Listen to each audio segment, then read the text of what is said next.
¿Quién está con nosotros? Ex ministro, ex secretario de Salud, Adolfo Rubinstein. Hola, Adolfo, gracias por estar. ¿Cómo estás? ¿Qué tal? Bueno, empecemos por esto que yo mencionaba, ¿no?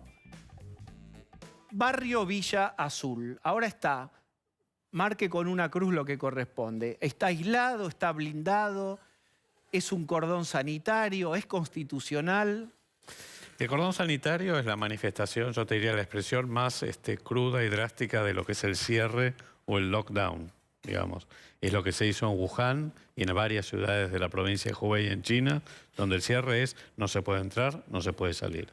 Es un recurso extremo, por supuesto, en situaciones de, digamos, de contagiosidad como la que ocurre, digamos, en esta pandemia.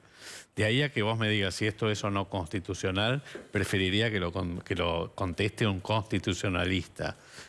Yo creo que obviamente la Constitución prevé la libertad de circulación. Esto restringe drásticamente la libertad de circulación. De ahí a decir, si en un estado de excepción esto se puede hacer, no te podría contestar. No hay hoy un estado de excepción. ¿A vos te hace ruido cuando lo ves, No. lo escuchás? Digamos, si te hubiera tocado ese baile, ¿hubieras bailado igual? Mira, el cordón sanitario puede llegar a ser una necesidad concreta, digamos, si verdaderamente hay un foco y un brote que hay que bloquear. Digamos, en este caso, digamos, yo creo, y dada la magnitud de propagación que tiene particularmente en los barrios de emergencia, yo diría que, digamos, el cordón sanitario no me parece una medida que sea descolocada.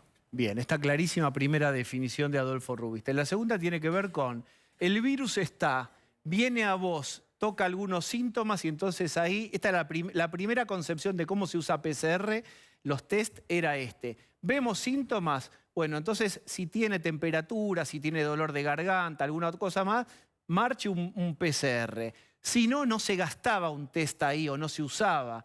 Ahora la posición es diferente, pareciera. Vamos a rastrillar igual. ¿Está bien que se haga así?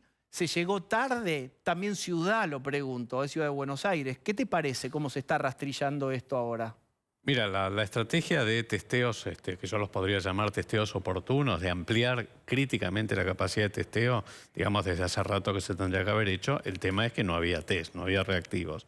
Ahora, digamos, hay, digamos, yo te diría un poco más de reactivos, estamos todavía rezagados, pero ya tenemos ¿Hay una una mayor... idea de cuántos hay?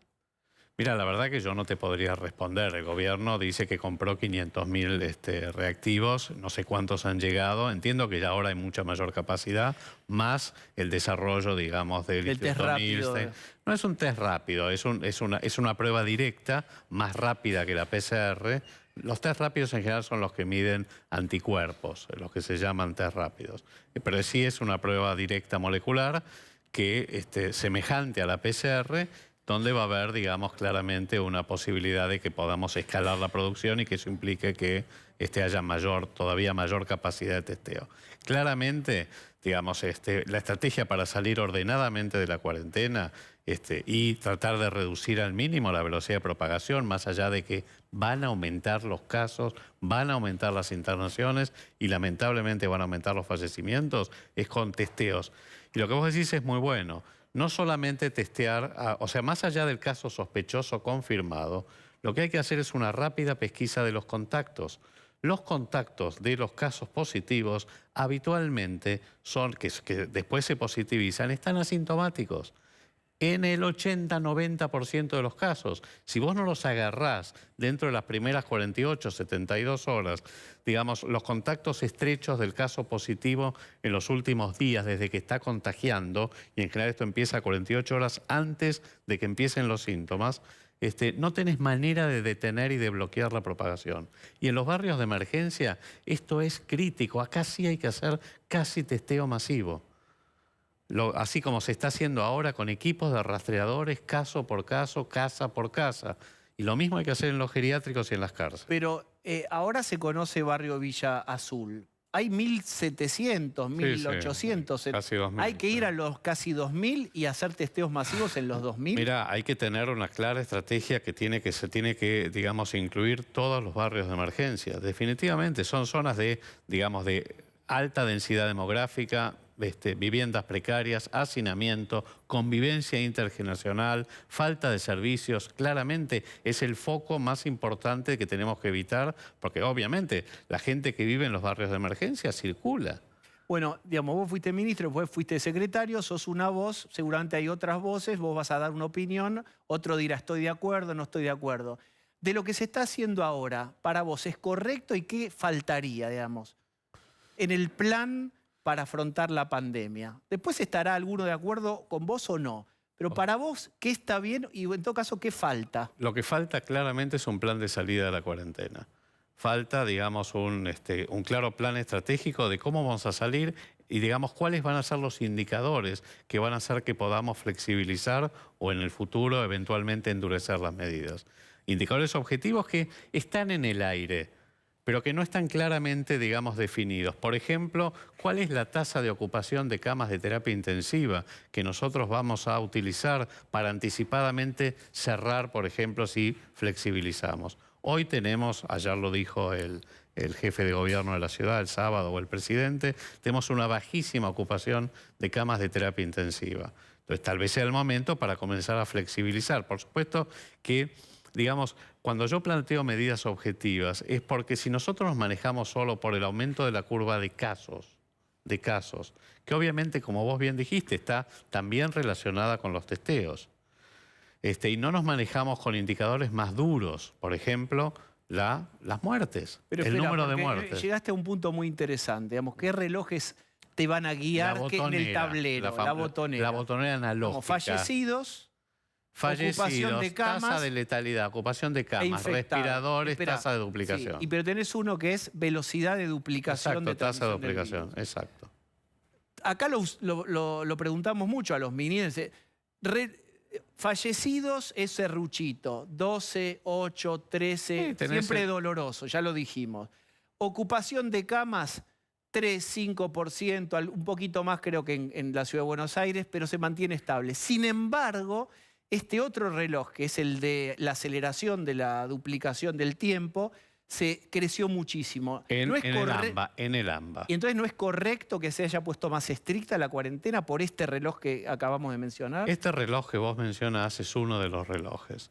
Claramente tiene que ver con el aumento con búsqueda activa de casos. Porque, ¿qué es lo que ocurre? Si vos te fijás, el 70-80% de los casos, y creo no equivocarme, son levemente sintomáticos o asintomáticos. En otras circunstancias no se hubieran detectado.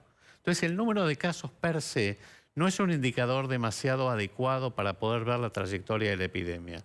No digo que no sirva, pero no es el más adecuado, sobre todo, para poder saber cuándo flexibilizar o cuándo endurecer. Pero espérate, porque llegás a un punto. Si lo que parece haber hecho el gobierno nacional y el de la ciudad y provincia de Buenos Aires es haber atendido este último reloj, y vos decís, este no era el que había tanto que mirar. No es el único reloj que hay que atender. Entonces, ¿endurecieron bien o exageraron?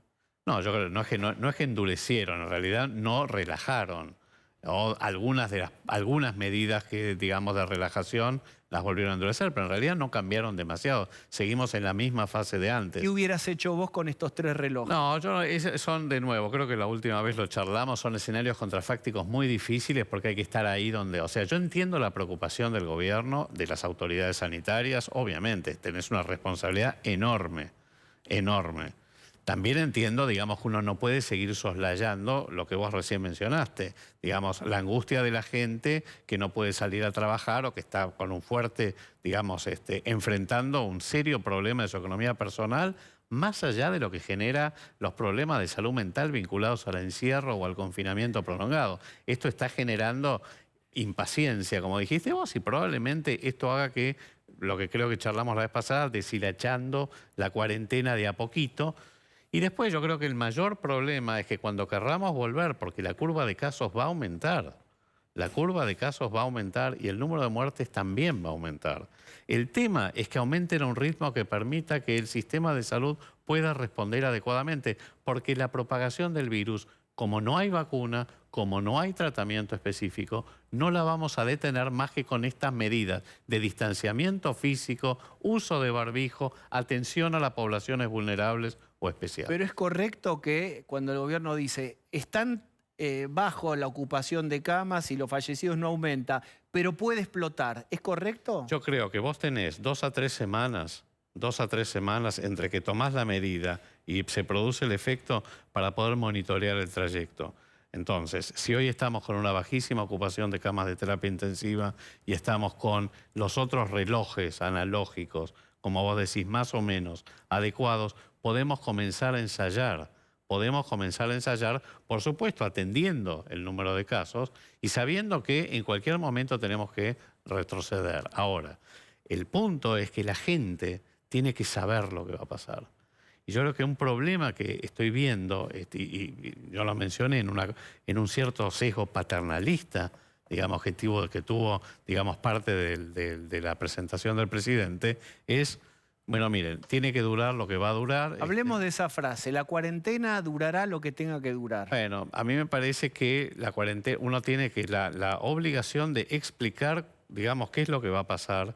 Digamos, la gente está preocupada, está con muchísimo miedo, pero además está con un fuerte problema por situación económica y situación personal y por todas las cuestiones que venimos hablando. Me parece que hay que informar adecuadamente y hay que decir, bueno, a ver, ¿cuál es la perspectiva? ¿Cómo vamos a hacer para salir? ¿Cuál es el plan de salida cuando tengamos esto, esto y aquello? Entonces, de alguna manera eso da tranquilidad. Bien, ese horizonte que si vos lo construís, le das aire a la gente y le permitís visualizar algo allí, al fondo al menos. ¿Qué serían los relojes? La ocupación de camas de terapia intensiva, el número de muertes, las tasas de duplicación, la tasa de letalidad. Estas son, digamos, los indicadores objetivos que en general tenés, digamos, que no están sujetos, por ejemplo, a políticas. Los casos están sujetos a las políticas y las estrategias de testeo. Entonces, esto es bastante objetivo. Fíjate vos que si vos ves las tasas de letalidad, lo que ves es que hubo una enorme disparada de casos, sobre todo en el AMBA, con una letalidad muy baja. La letalidad en los barrios de emergencia está por debajo del 1%. Cuando en el resto de la ciudad de Buenos Aires, por ejemplo, está por arriba del 3% y en el país está en el 4,2%. Porque es población joven en edad productiva, que son casos leves o asintomáticos. Déjame entender, lo que vos planteás entonces que es que con este contexto, ¿qué de esta cuarentena? ¿Se podría haber relajado más? Yo creo que hay que empezar a considerar seriamente,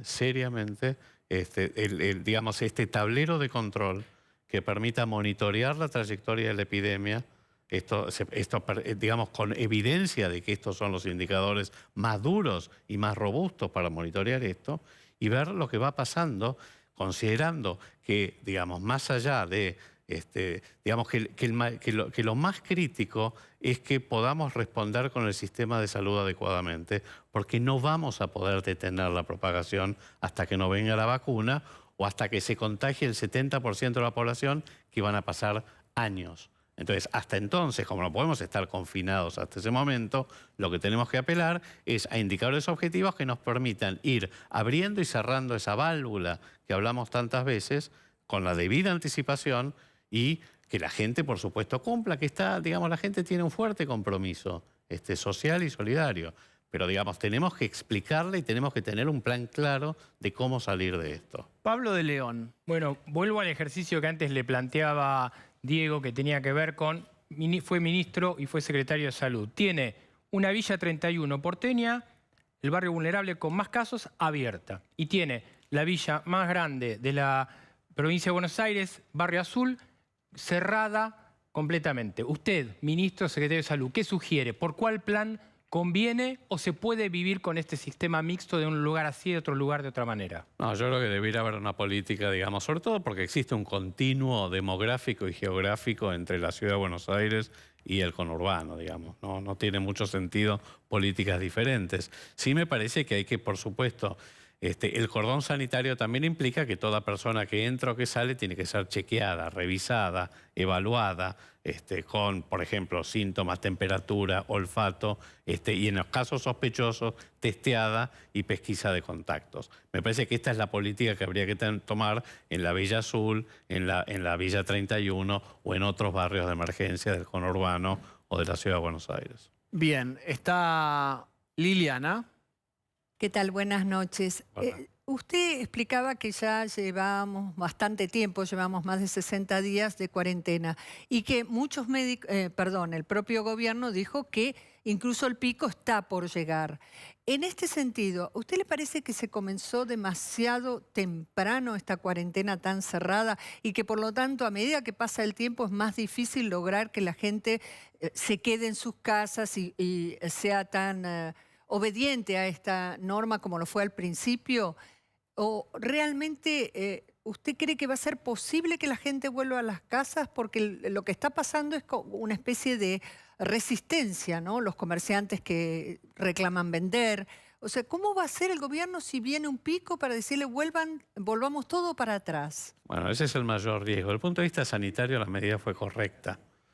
Porque, digamos, agarramos la epidemia en su comienzo con un bajísimo número de casos. Creo que llegábamos recién a los 100 casos el 20 de marzo, con 4 muertes, lo cual nos permitió moderar muchísimo la pendiente y permitir ganar el tiempo crítico para preparar el sistema de salud, que ese es el objetivo de la cuarentena. El objetivo de la cuarentena no es eliminar o erradicar el virus. No es en estas parábolas, digamos, o metáforas bélicas, es estar en la trinchera, es quedarse en la trinchera. Pero si uno se queda en la trinchera, en el confinamiento, en la cuarentena, finalmente cuando sale, el virus está ahí, nos está esperando.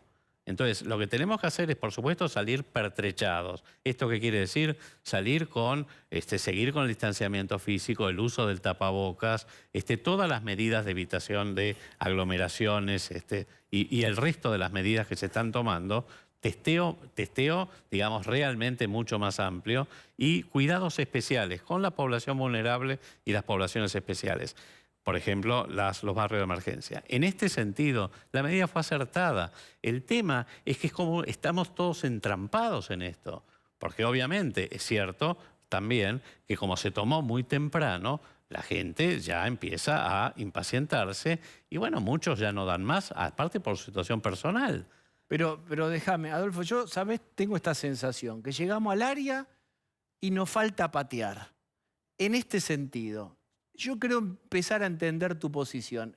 ¿Cuál sería la opción con estos relojes? Con estos ¿Vos abrirías? En estas próximas 2 semanas hay que ver, por supuesto, porque hay que ver, pero en estas próximas 2 semanas realmente yo comenzaría a, primero, generar un consenso mayor que lo que actualmente es el Consejo Asesor del Presidente. Me parece que habría que ampliar las miradas y las perspectivas a otras disciplinas, a otros profesionales, a otros expertos independientes, y hablo de economistas, cientistas sociales, psicólogos, filósofos, que empiecen a tener miradas más amplias que la de un infectólogo clínico, que bueno, yo soy médico, me parece fantástico, pero me parece que en este momento se necesitan miradas más amplias. Y en segundo lugar, empezaría a tener clara esta botonera, digamos, analógica, tener claro, digamos, cuáles son, digamos, los umbrales que yo voy a utilizar para abrir o cerrar la válvula. Y en estas 2 semanas que tenemos ahora, digamos, empezar a prepararnos para eso. Tal vez, digamos, si verdaderamente se acelera la curva de contagios realmente de manera muy marcada, una expansión geométrica muy alta, pero que además se acompaña de una mayor sobrecarga del sistema de salud, más ocupación de terapias, más uso de respiradores, más muertes, por supuesto que uno no puede abrir. Pero realmente yo creo que eso hay que monitorearlo, pero no manejarse con esto de que, aumentó. Fíjate lo que pasó en Córdoba. En Córdoba hace unos días hubo un brote de 20... Mercado Norte, sí, y Exactamente. retrocedieron. ¿Sobrereaccionaron para vos? Sobrereaccionaron, retrocedieron, a los 3 días volvieron a... ¿Barrio 31 y sobrereaccionaron? No, o sea, lo que te quiero decir es que el número de casos per se, no puede ser el único indicador que haga que vos cierres o abras esa válvula, porque está sujeto a muchas otras variables. Bien, a ver, Marce o Osvaldo, el que quiera. Como quieras, Estás en Osvaldo. cámara. Yo le quería preguntar, Adolfo, estamos viendo, ¿cómo le va? Buenas noches, ante Hola. todo. Estamos viendo situaciones, no sé si llamarlas como de pequeñas rebeldías. Hoy veíamos bocinazos en distintos barrios del conurbano bonaerense, también en otras provincias como en Córdoba. Usted estuvo al frente de una gestión. El límite es muy delicado entre cuidar la salud, pero también atender a la población. hoy, concretamente, con la situación de casos que tenemos, ¿usted cree que hay que flexibilizar y permitir que esa gente salga a la calle a trabajar? ¿O usted cree que es acertado el paso que se dio recientemente este fin de semana de quizás concretar solamente esto de que el trabajo esencial sea el que se desplace en las grandes urbes? Yo creo que ya tomada la decisión, digamos, de prolongar la cuarentena 2 semanas más, creo que tenemos estas 2 semanas para monitorear claramente cuál es la trayectoria y comenzar a evaluar realmente un plan de salida, de flexibilización de algunas actividades comerciales, algunas actividades industriales, para empezar a ver si se puede recuperar la economía sin perder de vista que esto es una pandemia y de que lo central y crítico es obviamente la protección de la salud pública, pero por eso tenemos que apelar también a la responsabilidad ciudadana, al empoderamiento ciudadano. Ahí estamos todos nosotros para también seguir las recomendaciones y, digamos, cumplirlas. Ahora, el tema es que si esto, digamos, de alguna manera no se configura de una forma diferente, el problema que yo veo es que de prolongar esto, finalmente la gente va a deshilachar la cuarentena por incumplimiento progresivo, como empieza despacito a pasar. Ese es el problema. Osvaldo. Sí, buenas noches, doctor. Dos Hola. preguntas. La primera, muy cortita. Quiero saber, usted ha sido una de las caras mediáticas en estos tiempos que ha explicado muchas cosas a la población. ¿En algún momento el gobierno lo llamó para que conformase también parte de este consejo consultivo? No, no me llamó, pero está bien, no me llamó, pero porque yo fui parte de la gestión anterior. Yo creo que en el marco de un acuerdo político mucho más amplio, probablemente hubiera estado, pero para esto hay que tener un acuerdo político más amplio. ¿Le hubiera gustado estar? Cosa que me parece muy importante también. ¿Le hubiera Digamos gustado estar?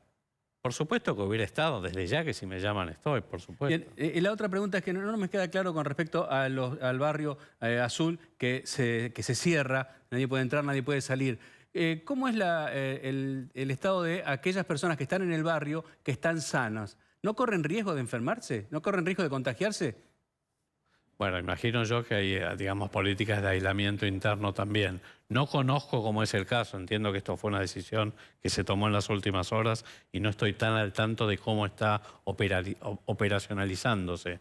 Pero entiendo que esto se llama cordón sanitario. En general, es una medida extremadamente drástica para contener una epidemia. Bien, yo tengo volviendo a la conferencia de prensa, casi por último. Hizo un comentario el presidente sobre no tenían ni Ministerio de Salud. Bueno, el que lo sufrió en carne propia fuiste vos, que de repente dijeron, vamos a centrifugar tu ministerio y quedó una secretaría. ¿Qué tenés para decir al respecto? Porque, digamos, alguno podría decir, incluso con maldad, fui secretario, te redujeron. ¿Pero qué? ¿De lo que dijo el presidente De lo que dijo o el de la presidente y de decisión? la reflexión. Sí. No, de lo que dijo el presidente, o sea, creo que podría haberlo evitado, porque estaba Rodríguez Larreta, digamos, al lado, y se supone que el presidente está por encima de esas chicanas. Yo creo que fue o sea, más allá de eso, de que se va a preguntar cómo me cayó y más o menos, sí, yo lo sufrí en carne propia y creo que fue una decisión muy equivocada y así lo planteé en su momento. Pero fue simbólica fundamentalmente, o sea, no hubo realmente... Y tuvo el costo simbólico. No, que hasta el día de hoy se lo hasta el día de factura. hoy lo que más me facturan a mí es cómo no te fuiste cuando te degradaron a secretario. Y la verdad es que no me fui porque me pareció que no me podía ir en ese momento. Era un momento muy complicado, esto era en septiembre del 18, empezaba a desbarrancarse todo. No me pareció prudente, me pidieron que me quedara, yo iba a renunciar. Pero decidí no hacerlo y estoy muy convencido de que hice lo correcto. ¿Vos sos de San Lorenzo? No, yo soy de Tenés River. media de San Lorenzo, por No, último. Vean el detalle del doc. Tengo Ahí. grandes amigos de San Lorenzo. Ahí está muy bien. Un homenaje a la amistad. Adolfo, gracias. No, gracias a vos. Gracias de verdad por esta charla. Bueno.